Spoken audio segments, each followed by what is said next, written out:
ಕಮ್ಮಿ ಆಗಿದೆ. ಈಗ ಎಷ್ಟು ಕೆ ಜಿ 20 ಕೆ ಜಿ ಕಮ್ಮಿ ಆಗಿದ್ದೀನಿ 4 ವರ್ಷದಿಂದ. ಹ್ಞೂ ನೋವು ನೋವು ಪರವಾಗಿಲ್ಲ. ನೋವು ಪರವಾಗಿಲ್ಲ. ಎಣ್ಣೆ ಹಚ್ಚಿದ್ರೆ ನೋವು ಬರೋದೇ ಇಲ್ಲ ನಿಮಗೆ. ಬರೋದೇ ಪುಣ್ಯಾತ್ಮ ತೋರಿಸ್ಕೊಟ್ರು, ನಂಗೆ ಕೊಟ್ಟರು. ಎಷ್ಟು ರೂಪಾಯಿದಾಗ ಗೊತ್ತಾ ಕಮ್ಮಿ ಆಯ್ತು. ನೀವು ಅದಕ್ಕೆ ಬೆಂಗಳೂರು ಹೊಟ್ಟೋದ್ರೆ ಇವಾಗ ಬೆಂಗಳೂರಿಗೆ ಹೋಗ್ತೀನಿ ಬರ್ತೀನಿ.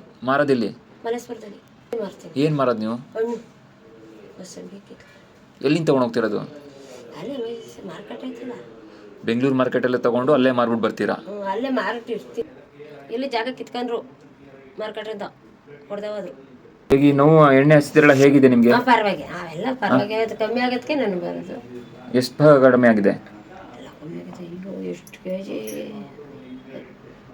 20 ಕೆ ಜಿ ಕಮ್ಮಿ ಆಗಿದ್ದೀನಿ 4 ವರ್ಷದಿಂದ. ಹ್ಞೂ ನೋವು ನೋವು ಪರವಾಗಿಲ್ಲ. ನೋವು ಪರವಾಗಿಲ್ಲ.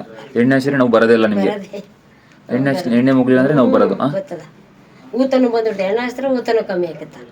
ಊತಗಳು ಕಮ್ಮಿ ನೀವು ಅದಕ್ಕೆ ಬಂದು ತಿಂಗ್ಳು ತಗೊಂಡು ಹೋಗೋದಲ್ವಾ? ಖಾಲಿ ಹಾಕ್ಬೇಕಲ್ಲಪ್ಪ ಒಂದೊಂದು ದಿವಸ. ಇವಾಗ ಬಂದು 3-4 ತಿಂಗಳಿಂದ ಬಂದಿಲ್ವಲ್ಲ? ಬಂದಿಲ್ಲ. 8 ತಿಂಗಳಾಯ್ತು. 3-4 ತಿಂಗಳಕ್ಕ 8 ತಿಂಗಳಿಂದ ಬಂದಿಲ್ಲ.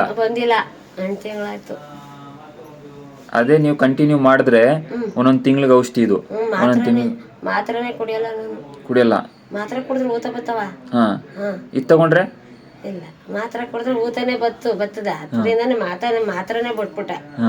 ಪುಣ್ಯಾತ್ಮ ತೋರಿಸ್ಕೊಟ್ರು, ನಂಗೆ ಕೊಟ್ಟರು. ಎಷ್ಟು ರೂಪಾಯಿದಾಗ ಗೊತ್ತಾ ಕಮ್ಮಿ ಆಯ್ತು.